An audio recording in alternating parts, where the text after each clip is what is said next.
Good morning my dear students. આજે 12 chemistry chapter number 1 lecture number 25 માં આજે આપણે ક્ષતિ વિશે જોવાનું છે. તો મારા પ્રમાણે ક્ષતિ વિશેની આપણે ઘણી બધી વાત કરી છે અને એ આપણને ખબર જ છે. તો આજે ક્ષતિના છેલ્લા પ્રકાર પર જઈશું, બિનતત્વ યુગ્મિતિક ક્ષતિ. અને બિનતત્વ યુગ્મિતિક ક્ષતિમાં પણ એક ધાતુ વધારો ક્ષતિ આપણે જોઈ છે. એ છતાં નાવ નેક્સ્ટ જે ક્ષતિ જોવાની જે છે એ ધાતુ વધારો ગુણ જે આંતરાલીય સ્થાનો પરના વધારે ધન આયનોના કારણે મળે છે તે સમજાવો. તો આજે જે આપણે જોવાની જે છે ક્ષતિ, એમાં તમને શું મળશે ખબર? ધાતુ વધારો ધન આયન જે છે એ તમને આંતરાલીય સ્થાનો પર મળશે, જેના લીધે જે ક્ષતિ નિર્માણ થાય છે એને આપણે ધાતુ વધારો ક્ષતિ કહી શકીએ છીએ. તો પહેલું ધાતુ વધારો ક્ષતિ બરાબર અહીંયા કઈ રીતે નિર્માણ થાય છે સમજીએ. તો સમજવા માટે જે છે અહીંયા આપણે એક ઉદાહરણ લઈએ, ZnO. ZnO એટલે તમને ખબર છે ઝિંક ઓક્સાઇડ. ધ્યાન રાખજો, આપણે 11th સ્ટાન્ડર્ડમાં ભણ્યા છે કે જે ધન આયન ધરાવે છે એનું કદ પ્રમાણમાં નાનું હોય અને જે ઋણ આયન ધરાવે છે એનું કદ પ્રમાણમાં શું હોય છે? મોટું હોય છે. પરિણામે આપણે એવું કહી શકીએ કે ઝિંક ઓક્સાઇડ, ધ્યાન રાખજો, આપણે કહી શકીએ ઝિંક ઓક્સાઇડ માં ઝિંક જે છે એ ધન આયન ધરાવે છે અને ધન આયન ધરાવે છે એટલે એનું કદ પ્રમાણમાં નાનું હોય અને ઓક્સિજન ઋણ આયન ધરાવે છે એનું કદ થોડું તમને શું મળશે? મોટું મળશે. એનું જે એક્ચ્યુઅલ કદ છે એના કરતાં શું મળશે? મોટું મળશે. તો આપણે એવું કહી શકીએ કે આ રીતે તમારો ધન આયન એટલે કે ઝિંક હોય છે અને ઋણ આયન બરાબર એટલે ઓક્સિજન હોય છે.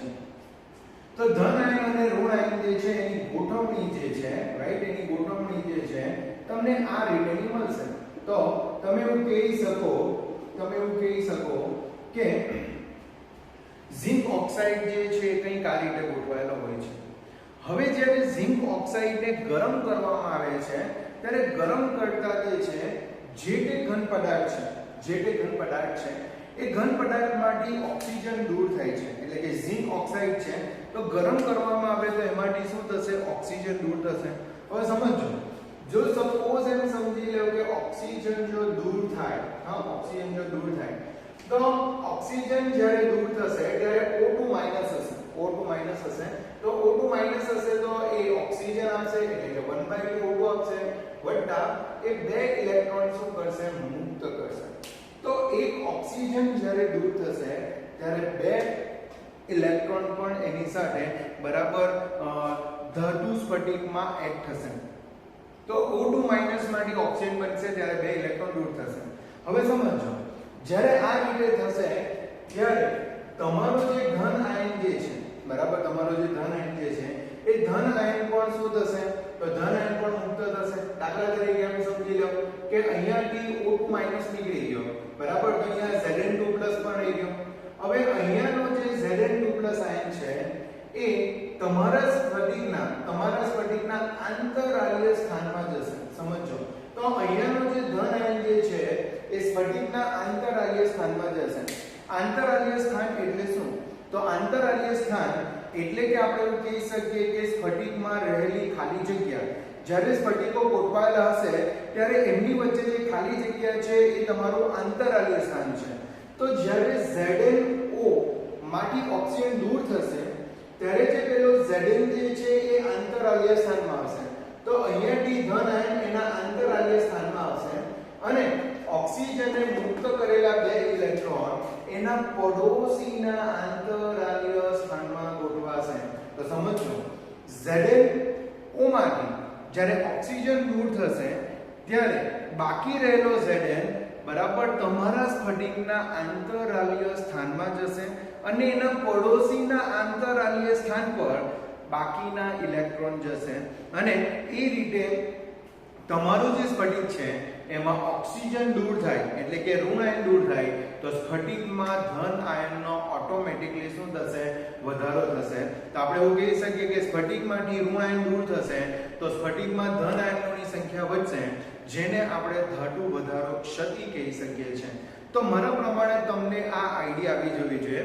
તે છતાં પણ મેં એક વખત સ્પષ્ટ તમને સમજાવી શકું છું. ઓકે, હવે તમને એક વખત મેં સ્પષ્ટ ફરી પાછું સમજાવીશ કે સમજો. દાખલા તરીકે સપાટી પર બરાબર આ રીતે ધન આયન અને ઋણ આયન છે. ધન આયન એટલે કે Zn અને ઋણ આયન એટલે કે ઓક્સિજન.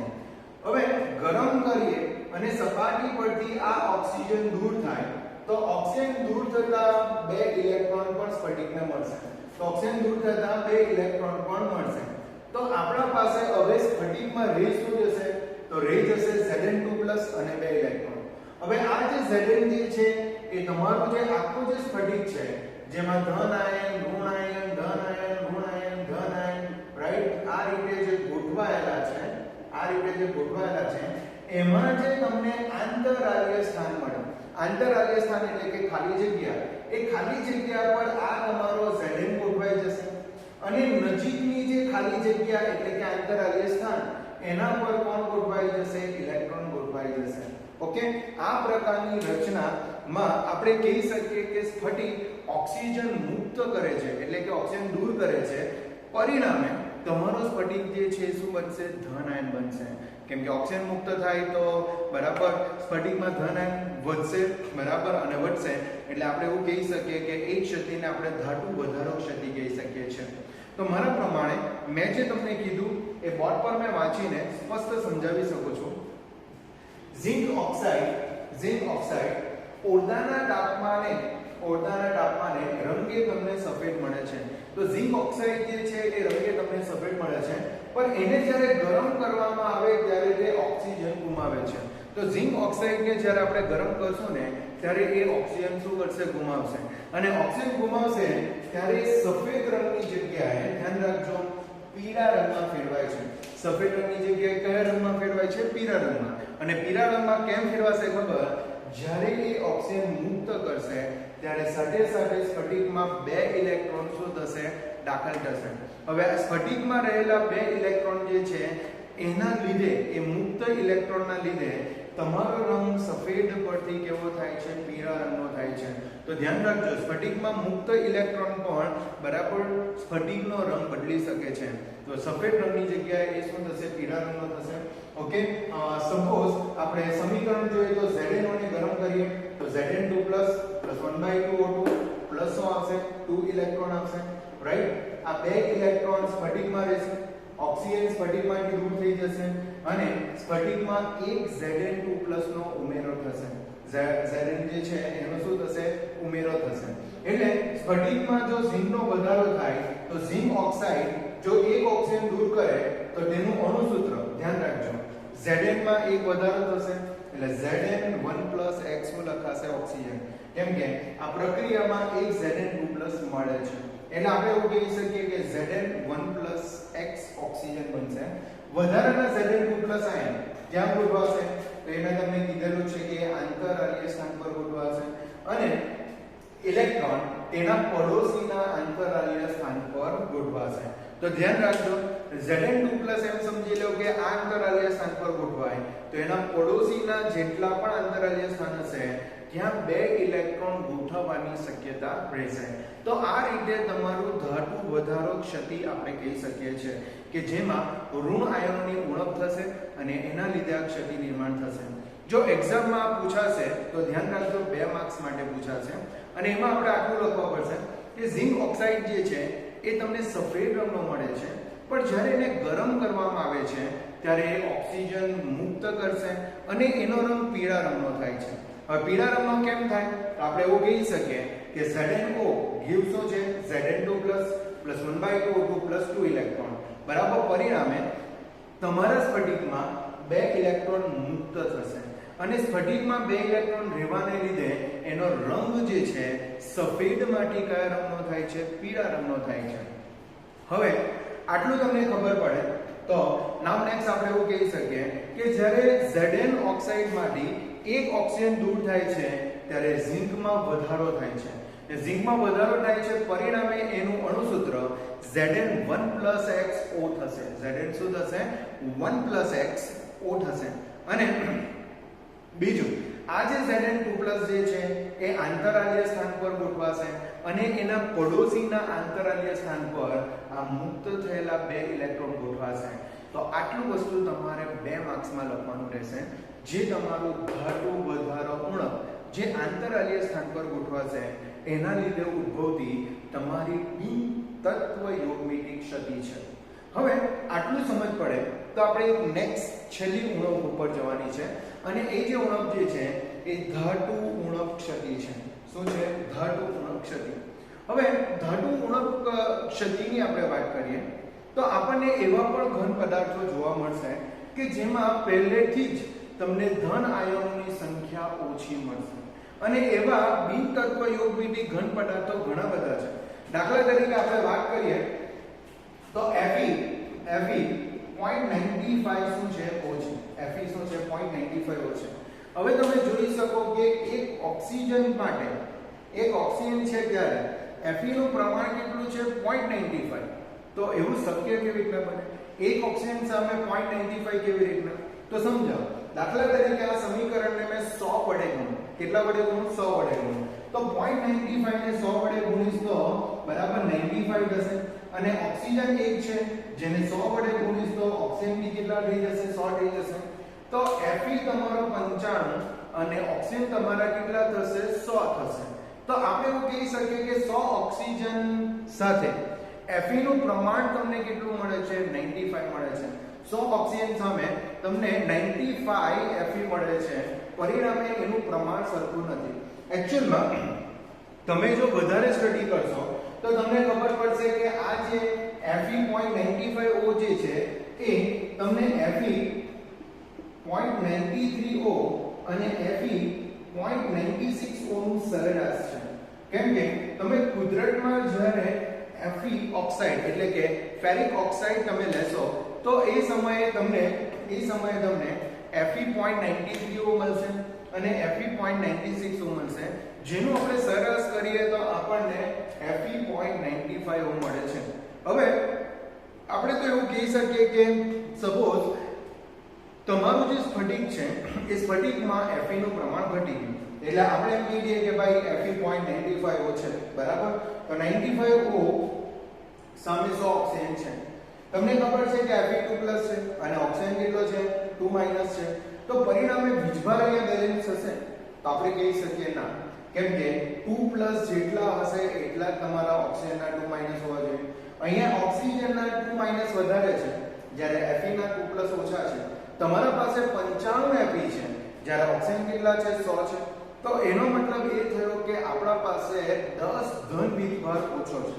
10 ધન વીજભાર શું છે? ઓછો છે. તો એ વીજભારને બેલેન્સ કરવા માટે ધ્યાન રાખજો તમારો જે Fe2+ છે એ અમુક જગ્યાએ એ Fe3+ માં રૂપાંતર થઈ ગયો હશે અને એ વીજભારને બેલેન્સ કરશે. દાખલા તરીકે આપણે 10 ધન વીજભારને બેલેન્સ કરવું હોય તો એના માટે આપણે એવું કહી શકીએ કે 10 Fe2+ 10 Fe3+ માં રૂપાંતર થઈ ગયા હશે અને તમારું સ્ફટિકનો વીજભારને એ શું કરશે? સરભર કરશે. તો મારા પ્રમાણે ધાતુ ઉણપ ક્ષતિ પણ જોવા તમને ખબર પડી જવી જોઈએ. ધાતુ ઉણપ ક્ષતિમાં આપણે એવું કહી શકીએ કે આપણા પાસે જેટલા પણ અમુક સ્ફટિકો છે એમાં તમને તત્વોનું પ્રમાણ બિન તત્વ યુગ્મિતિ મળે છે. ઉદાહરણ તરીકે Fe 0.95 O. Fe 0.95 O માં આપણે એવું કહી શકીએ કે 100 ઓક્સિજન હશે તો એની સામે Fe 95 જ હશે. 100 તમને Fe મળવાના નથી. તો એ તમારું બિન તત્વ યોગમિતિ શું છે? સ્ફટિક છે. અને એકચ્યુઅલમાં Fe 0.95 O જે છે એ Fe 0.93 O અને Fe 0.96 O નું સરેરાશ તમને બરાબર આ મૂલ્ય મળે છે. અને આપણે એવું કહી શકીએ કે જો અહીંયા Fe નું પ્રમાણ ઓછું હશે તો ધન વીજભાર ઓછો હશે. પણ આ ધન વીજભારને બેલેન્સ કરવા માટે આપણે એવું કહી શકીએ કે તત્વમાં જે Fe2+ છે એ કેમાં રૂપાંતર થઈ ગયો હશે? Fe3+ માં રૂપાંતર થઈ ગયો હશે અને તમારો સ્ફટિકના વીજભારને એણે શું કર્યો હશે? બેલેન્સ કર્યો હશે, સરભર કર્યો હશે. જો આટલું વસ્તુ ખબર પડશે તો એના પ્રમાણેની આ 3 લાઈન પણ તમને ખબર પડી જવી જોઈએ, જે એક્ઝામમાં કદાચ પૂછાશે તો 2 માર્ક્સ માટે પૂછાશે. એક્ઝામમાં કેટલા માર્ક્સ માટે પૂછાય? 2 માર્ક્સ માટે પૂછાશે. તો ધ્યાન રાખજો. ધાતુ ઉણપ ક્ષતિની વાત કરીએ તો એવા ઘન પદાર્થો છે કે જે તેની તત્વયુગ્મિતિનું પ્રમાણ કરતા ઓછા પ્રમાણમાં ધાતુ આયન ધરાવે છે. મતલબ કે જેટલા ધન આયન હોવા જોઈએ એટલા ધન આયન હોતા નથી. પ્રમાણમાં શું હોય છે? ઓછા પ્રમાણમાં ધાતુ આયન ધરાવે છે. આવું એક વિશિષ્ટ ઉદાહરણ લઈએ FeO એટલે કે ફેરિક ઓક્સાઇડ. ઓકે, જે માટે ફેરસ ઓક્સાઇડ જે મોટે ભાગે Fe.90 O સંગઠનમાં મળી શકે છે. એટલે FeO નું સંગઠન કેવું હોય? Fe.95 O હોય છે. હવે તે ખરેખર Fe.93 O અને Fe.96 O ના ગાળામાં હોય છે.